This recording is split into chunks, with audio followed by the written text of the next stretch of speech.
IVM.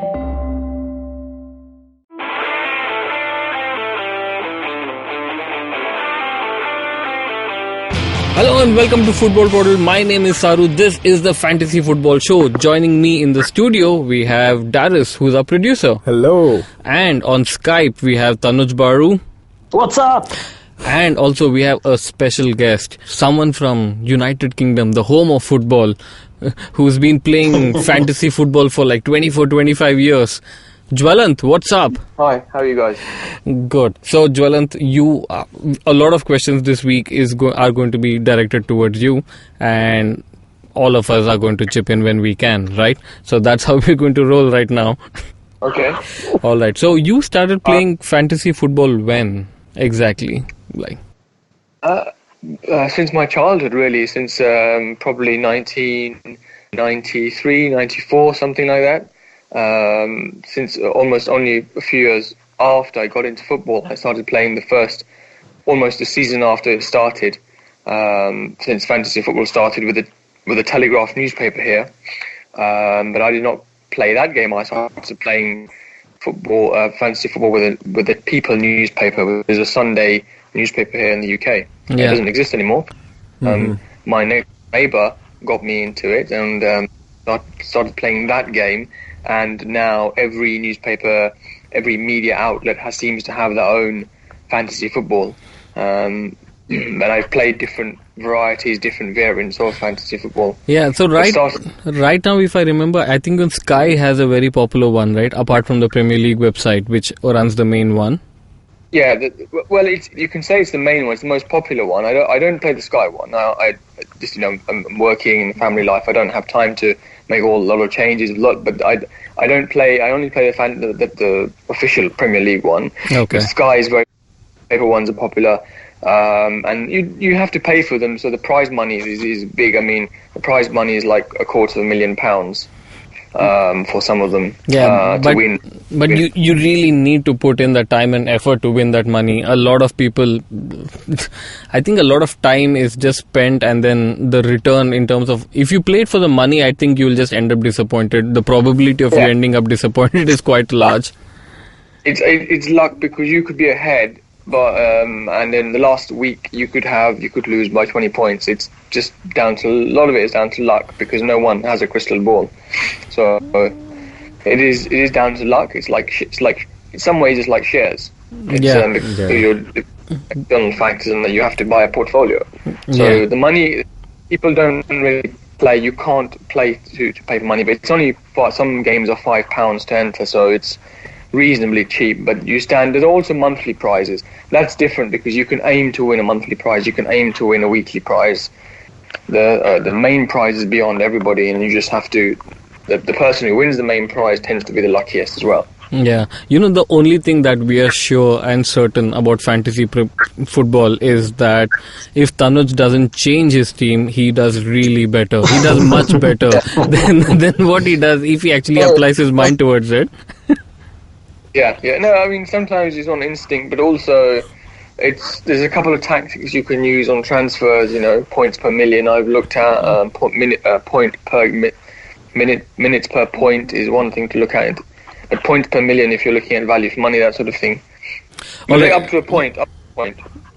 So let's talk, let's say in the 90s, even in the late 90s. So how are transfers like, the week in and week out transfers? How do you hand in your transfers when the internet wasn't? To be honest, I mean, internet. I did not grow up in the internet age. Yeah. I started using the internet, I think, in my, I don't know what you call it in India, but what we call sixth form here. Yeah. So, which is 2 years before university, and the years of high school. So in America, it's called senior high.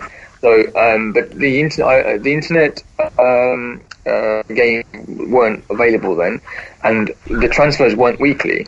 In the original game, I believe, the transfers were only 2 or 3 a year. So pretty much close to real life, because you'd be making, you'd sign 2 or 3 players a year, and you don't make changes every week. You'd have your first 11 players, and you can only make 2 or 3 changes either by post or by telephone, and that's it. Holy shit. And then the games have evolved since then, So just 2 or 3 transfers a year. To be honest, I prefer it because now, these things now I play it and I go along, but they're quite gimmicky. Double captain, all that sort of stuff. Yeah. The point scoring as well, if you want me to talk about that. Yeah, so Serie A is having their fantasy. They have their own fantasy thing going on, and it resembles what you're saying right now. So you choose a squad till January. You have to stick to that squad, and the only changes you can make is within the squad. So you can have someone from your substitutes bench come to the playing 11, and that's the Serie A fantasy which they're playing right now, which is quite similar to what you're talking about. The difference is that, there was no squad then. It's just the first 11. That's it. Oh. The first 11. And then make transfers to that 11 within your budget, just 2 or 3 times a year. And it will be done by post or by phone. Yeah, that's awesome. Which club do you support, Jwalant? I support Man United. Oh, as a man. Young Asian, as a young Asian guy growing up in England, it's either Glory supporting Man United or Glory supporting Liverpool, and even now you'll see if that's true all across the country. So, would you pick Marcus Rashford in your fantasy team because you support Manchester United? No, you have to be all emotion. I even know some people. I even know some people who are Arsenal supporters, and they refuse to pick. Do you remember when Man United won the league and Van Persie was top scorer? That year was Bale's last year before he went to Madrid, and the 2 best players. Bale was by far the best player in the league, and Van Persie. And there are some Arsenal players that wouldn't even pick them because they hate them. Yeah, I think you're talking about Tanuj Baru. Baru does not pick any Arsenal player. No, he meant it the other way, right? So he meant it that you wouldn't pick a Tottenham player or a United player because it's Bale and it's Van Persie. Yeah. But I'm actually the opposite of that because right now I have 2 Tottenham players, Son and Kane. And not a single Arsenal player. I think that's with every Arsenal fan, though. Like with me as well in my FPL team. At the time, you have to recognise that these players are the best players, and you have to take that emotion out of it. If it's a borderline player, that's okay. But when you're talking about the 2 best players, the 2 best players you have to pick if you've got the money. Yeah, I hear what you're saying. Yeah, Darus, I agree, right? So what if you hate Harry Kane, man? If you have to take him, you have to take him, man. For this coming Arsenal versus Man United game, I had no Arsenal players and I had all Man United players, being an Arsenal supporter. So I think that says a lot. Yeah, but that just goes to show your bad decision-making skills. Both the teams are bad. So what were you trying to do taking any of those players? Well, my score reflects on it. Jwalant is going to be like, who are those 3 United players that you took, man? Yeah, Jwalant, if you had to, there's a gun on your head and someone asked you to pick a Manchester United player for your fantasy 11, who would it be? Well, in my own team right now, I already have James and Martial. That's not to say I'll have them for the rest of the season. With Martial, I knew he would play as a striker, and I think he's listed as a midfielder. Yeah. I think we all know by now strikers listed as midfielders should be picked. They purposely left Salah as a midfielder, but that's different. They've been doing that for a while now. But Martial is now that Sanchez and Lukaku have gone, he was always going to play up front. He got injured for a couple of games, and so I benched him. And then when James went on a scoring run, I thought I'd bring him in. Generally, I tend to spread the risk and not get 2 players from the same attacking side. But in this case, I made an exception, so I went for James. But he's cheap. So that's why I went for him. I did not think, as a Man United fan, I didn't think that Solskjaer would play him this early on in the season. He's still only 19, I think. Yeah, but he's one of the better performing players for Man United this season, right? So a couple of quiet games, but he could easily go out of my team. But for that money, he could be a good sub as well. If I decide that one day when Martial comes back, James could be a good sub. Yeah. Oh, all right. Let's talk about Bournemouth. This curious case of Callum Wilson, right? He's on 46 or 47 points this season already. He scored more goals than Salah, but his value doesn't seem to increase. He's at 7.9, 7.8. It's either his value decreases by 0.1 if he does not score a goal. Why do you think that is? Do you think the algorithm, there's a bug in the algo which doesn't bump up the price of Callum Wilson? No, I just think a lot of people at the end of the day have other players. If you look at the players that are doing well this season, the strikers that are doing well as a growth, it's market demand, and the market demand doesn't reflect that Wilson's price is going up. But which is quite surprising. But it will, in the long term, for players like him, it will go up. I think the managers are thinking that the managers must be thinking that he's his short-term form, whereas the reality is Aguero, he's been doing it for 5, 6, 7 years now. Yeah. And Aguero will score more points, there's no doubt about that, than Wilson. I'd be very, very surprised if the only thing that would prevent Aguero from doing so is if Pep Guardiola.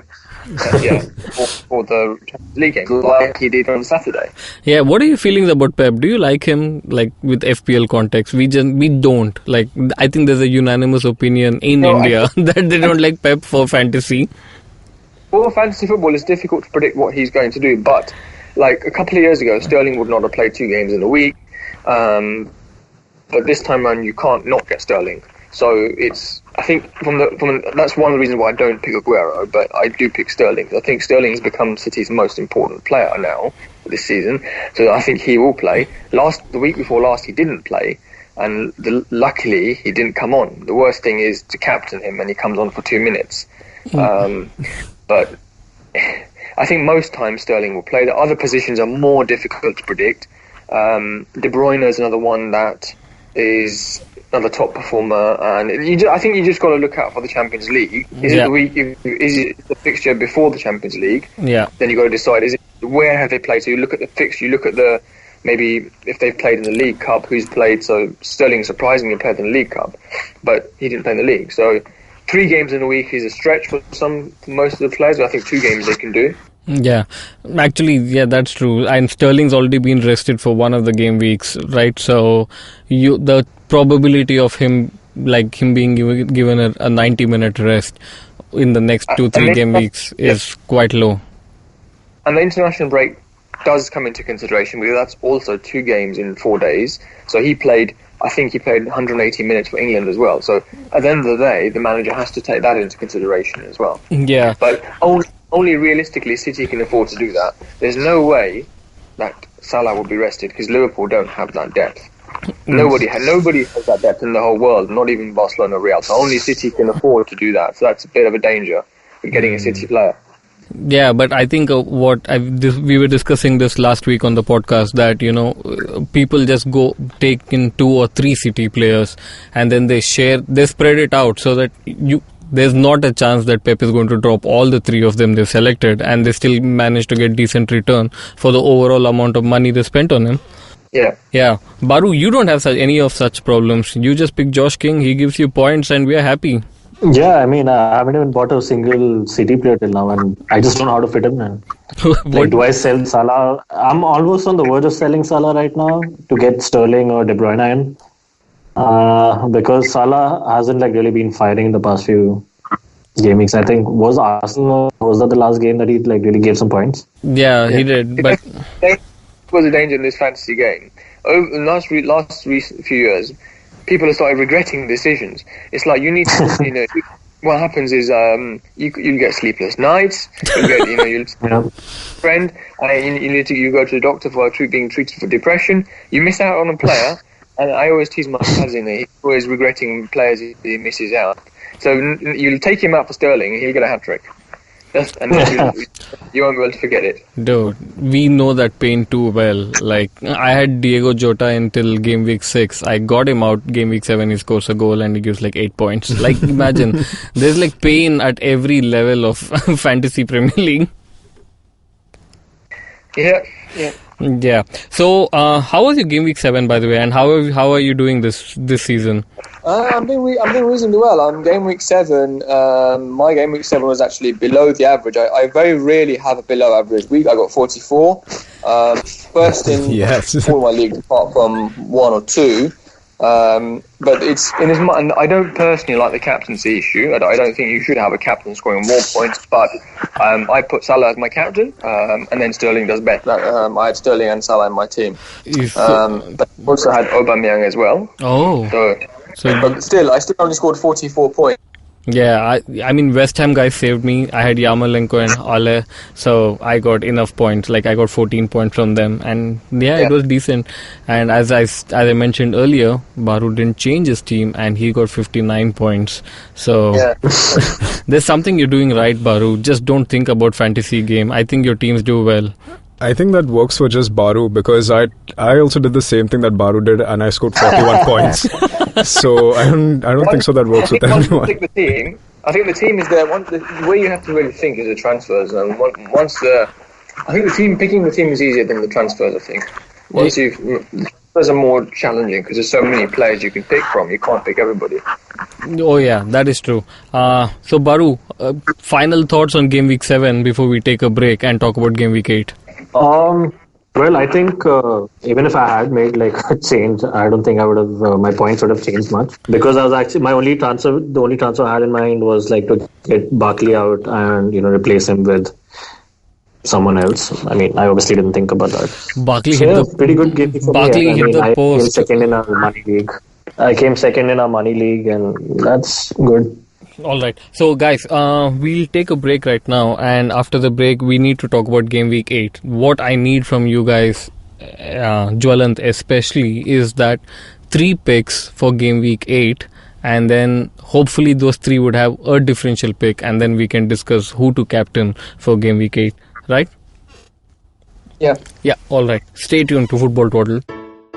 Hey everybody, you know what we've got? We've got another awesome week on the IVM Podcast Network. If you're not following us on social media, please make sure you do. We're IVM Podcast on Twitter, Facebook, and Instagram. So if you haven't been following us on YouTube, please do a search for IVM CCTV and get a peek inside what's going on in the studio. You can see excerpts from Cyrus Says, Naveen from Keeping It Queer, Akash from Varta Lab. There's stuff that we've done with Feeding 10 Billion. There are a whole bunch of little videos over there. Give it a watch and let us know what you think about that. This week on Cyrus Says, it's a podcast crossover as host of our new show, KBCD Farhad Karkaria and Sunitra Lairi join Cyrus to talk about the meaning of being queer, how to defy labels, and how their podcast came about. Also, speaking of KBCD, Farhad and Sunitra in their show delve into the family stories and recalling what it was like to navigate queerness as a kid. On Paisa Vaisa, Anupam is joined by 2 guests, Ankur Chaudhary and Swapnil Bhaskar. They're the co-founders at Goalwise. They discuss the new features at Goalwise and transitioning from regular to direct mutual funds. On Golgappa, Trupti is joined by Mahesh Ane, award-winning cinematographer who is known for his work on Swades. He talks about the ups and downs that he encountered along the way in the film industry. On Ganatantra, Alok and Saru are joined by Smitana Saikia of Flame University, Pune to talk about the history and impact of the NRC list and how it has caused marginalization in the Northeast. On another crossover, this time on What a Player, Mikhail and Siddhartha are joined by Sivram Parmeswaran, the host of the podcast Football Shootball. They talk about the thrill of watching football and following a club. On Mr. and Mrs. Binge Watch, Janice and Anirudh look back at the best and worst moments of the 2019 Emmy Awards. On Advertising is Dead, Varun is joined by singer-songwriter Ankur Tiwari, who talks about how artists find new forms of expression and monetize their work. And with that, let's get you on with your show. Welcome back to Football Twaddle. It's a full house. My name is Saru. There's Darus here, and there's Baru, and we also have Jwalant, who is from... Yeah, so alright guys, let's talk about Game Week 8. A few of the standout fixtures for me are Brighton Spurs, West Ham Crystal Palace, and Watford Sheffield United, and Newcastle Manchester United. So, like, how bad Manchester United have been. They're playing a team which is like really bad. Like, it's managed by Steve Bruce and they just don't do anything, which is Newcastle. Do you guys think that there is something to be exploited there for fantasy and try and, take a risk with a Manchester United player?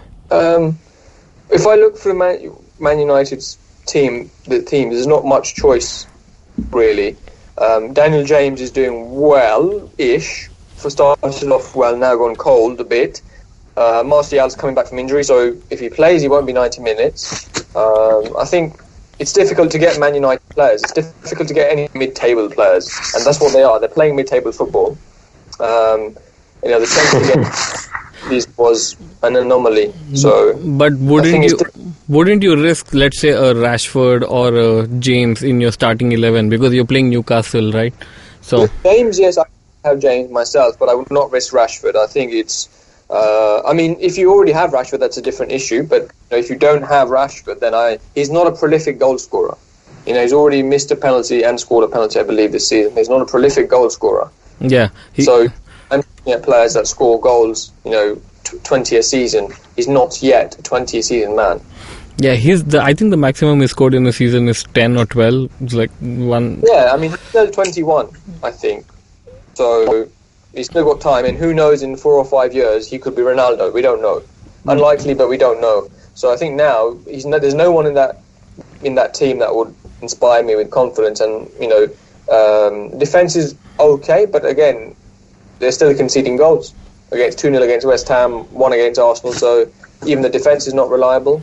So it wouldn't be advisable to pick any Manchester United players, irrespective of what their fixture list says, right? Yes, I mean, you obviously can't take the defenders. I think Martial is one player, but for this week, it's difficult because he's come back. He's had 3 weeks off, and he's not 100%. So I already have Martial and James. So I'll probably be picking Martial and James, but that's because I've got them already. You already have them, yeah. So Baru. I always get players cheap when they make an impact, so that before the value goes up, which is why I've got James. Yeah, all right. Baru, Liverpool play Leicester. Leicester flying high, and Liverpool. I should say that they're not scoring that many goals, but they're all right. They're winning all their games. They're 7-on-7, and Leicester. Some players from Leicester to give points are this defender called Sunyoku. Vardy is in form, but. With Liverpool playing Leicester, should people just, take it easy with some Leicester players for game week 8 and not consider them? Or who could they consider? No, so, I mean, looking in the way Liverpool played against Sheffield last week, I think Leicester are playing better football than what Sheffield are playing. So it's going to be actually a pretty close match. And looking at the form that Vardy is in right now, if you have Vardy in your team, I think you should just hold on to him. If you don't. I mean, it's not worth getting him in. But Vardy does have a good chance to score against Liverpool. Yeah. But like the old times, Liverpool are probably going to end up outscoring Leicester City look, and those goals are probably going to come from not Salah probably. I hope it's Salah. Because he's in your team, so... Yeah, but probably from Mane, maybe, I don't know. Alright, guys. So, Jwalant, your 3 picks for game week 8, the players to look forward to who can probably score, give you enough points. Best players, I think the best players will always score the best number of points. So Salah and Sterling, obviously. I think Norwich against Aston Villa. I've had Pukki for a couple of weeks. I've had him from the beginning of the season. Looking at, I think Yarmolenko for West Ham is on a good run of form. He's cheap as well if you can get him. Yeah, so talking about Pukki, I don't think Pukki scored over the last 2 or 3 game weeks. So is that something to be concerned about, or just hold on to him and he will continue giving points? No, I think that just happens, doesn't it? It just happens to players that don't score. But his record in the Championship, he scored 29 goals. So if he's scoring 29 in 48 in the Championship, 46, then he should be scoring 15 at least in the Premier League. I think he'll probably surpass that. But what I would start looking at for Chelsea players more, because their young English players are making an impact. And Tomori is one player I'd be looking at because he's a young defender who's their transfer ban has been good, because otherwise they would have signed some expensive foreigner. Yeah. Timori's one to look at. And Timori is quite cheap as well. I don't think he's very expensive. Quite cheap. He's 4.6. Yeah, and I think Reece James in the future, I think they've got a good left back in Azpilicueta and Alonso. They've got good choices there. But Reece James is a highly rated youngster. I'm not even sure he's in the game. I think he's in the game, but not yet. Maybe as he'll go along next, maybe from 2020 onwards. Yeah. But he's one out for in future. And if he starts playing, you never know. I think people should get him because he'll be cheap and he's playing for Chelsea. So, while they're not the best team, they're still a good side. Yeah, absolutely. So your 3 picks would be, apart from Sterling's, Timori and... Sterling providing, well, it depends on the Champions League fixtures, but I'd look at Sterling again, because especially against Wolves, Tomori, and I think, once again, Pukki will make an impact. But those Leicester players you mentioned as well, they're in good form. But and as usual, the usual suspects of Mane and Salah as well I'll be looking at. And from Spurs' point of view, again, Kane is always good for a few points. Yeah, Aubameyang looks like he's on a form. Yeah, Spurs are playing Brighton, so Son and Kane should be a good shout there. So Baru, who are your 3 picks? My pick, first pick, who's also probably going to be my captain this week, is Pukki. Because this very reliable podcast that I usually listen to, Football Twaddle. In the last episode, it was. I think Ganjo pointed out that they do have an exceptional home form, Norwich. Yeah. And if you look at Pookie's points in the home games, he's got like 12 against City, 11 against Chelsea, and I think 17 against Newcastle. All right. So and these are all home games, and Aston Villa are a pretty good opponent to score goals against. So Pookie is my first pick, and he's probably going to be my captain. all right. Second is Son. They have a good game. They're playing Brighton. Yeah. And given that Son Spurs may also lose to Bayern today, right, while we record. So, so they'll be raring to prove something, I guess, on the weekend.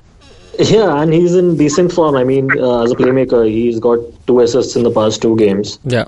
And 2 goals in the past 3. Yeah. So that's actually a pretty good form. So it has to be a Tottenham player, and I'll be going with Son. All right. And the third one? Third, I'll probably go with either Tammy Abraham or Mason Mount, because Chelsea, not only for this week, but they have a good set of fixtures coming up. The next 4 to 5 game weeks are really good for Chelsea. So Tammy and Mount or something. Correct. So if I'm transferring someone in, it's probably going to be someone from Chelsea. Yeah. And that someone's probably going to be... so I'll probably switch Barkley out for either Mount or...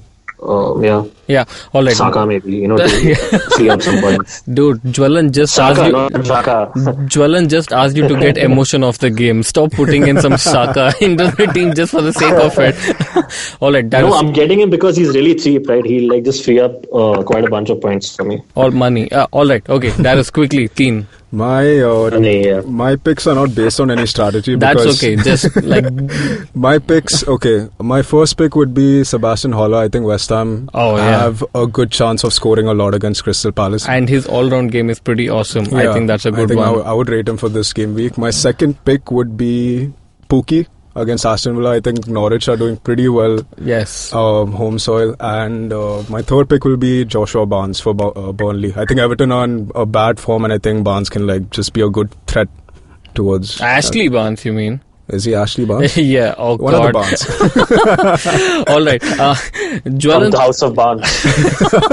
Jwalant, who would you captain? It's a hard game week to captain. There are no standout fixtures which you can say this is my captaincy. It's all evenly matched games in terms of captaincy choices. My captain, as long as they are playing, my captain would be either Salah or Sterling. So I would have to look at what the Champions League fixtures are, how many minutes they've played, and try and assess go from there. And even if they're in bad form, it would always be Salah and Sterling for me. Wow, really? So you're that rigid in captaincy? You believe that these two are going to be enough? At the end of the day, they are scoring the most number of points, and it's not just about goal assists as well. So my strikers are Abraham, Aubameyang and Pookie, and I've got Salah and Sterling as well. So it would be between those two. Yeah. And on closer to the time, look at the team news and depend on what the fixtures are. Because I think Liverpool might be playing... City are playing today, I think. And Liverpool might be playing tomorrow. Next week, I think. Sure. So, therefore, look at Sterling today. If Sterling plays today, that means he's played 3 games in 90 minutes. So is he going to play? Is he going to start? He probably will, but... I'll have to look at that, and between those two. All right. And Baru, I think you said your captaincy choice was Pookie, right? Because they're playing Aston Villa and you expect all goals. Yep. And Darus? My captain would be Haller. I would go with Haller. They're playing Crystal Palace, man. You don't know how many points he's going to give. We don't know anyone who's going to get how many points. All right, on that really ambiguous note. Stuff, yeah. All right, Jwalant, thanks a lot for coming on the podcast. Thank you for having me. All right, and hope you have a great FPL thing. And you should come back sometime when you have a lot of time, and we should do a special one on evolution of fantasy football and how gimmicky it's been, as you call it right now, to how it was then. And Yeah, I've just Like, realized. how did you people socialize then? Like, there was no WhatsApp or internet, right? So we need to discuss all of this. So please do find time and let us know, so that we'll do a special one on just the history of fantasy. Yeah, please. No, I'll enjoy that if you make time for me. That'd be great. Yeah. Yeah, all right. Thanks a lot, Jwalant. Okay, thank you. Yeah, Baru. Cheers, Baru, Darus. Bye-bye. See ya. Alright guys, please, @FootyTwaddle is Twitter, Football Twaddle is Instagram and Facebook. Do follow us, and you have a whole lot of names to choose from for this Game Week 8 in Fantasy. So take care, bye-bye.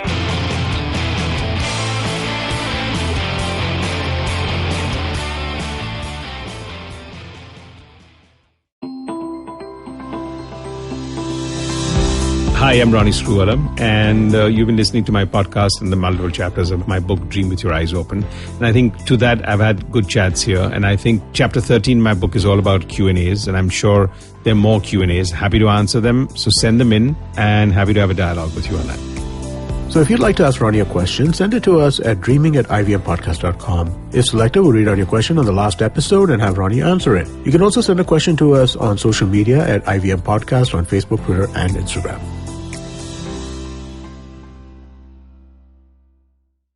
Shunyawan, Shunyawan, Shunyawan, Shunyawan. Hey, this is Shizaditya Mukhopadhyay. And I'm Amit Doshi. And we host Shunya One, the weekly podcast based on conversations about startups, entrepreneurship, across verticals like food tech or fintech, and digital payments, logistics, e-commerce, and of course, all the stuff from VCs and investors as well. Over the course of our run, we've had some really great entrepreneurs. We've had Zishan Hayat from Topper, Naya Sagi from Baby Chakra, Ankush Sachdev from ShareChat, and Akrit from Haptic, among many, many more. Yep, and we continue to get some of the biggest, smartest, and most innovative folks in the country in this space coming here, talking to us, all for you guys to listen to. So tune in every Tuesday on the IVM app, website, or wherever you get your podcasts from, and get a chance to be a part of all of the tech banter and entrepreneurship conversations on our Slack channel. Talk to our guests, they show up as well. All you have to do is request an invite on ivmpodcast.com/Shunya1.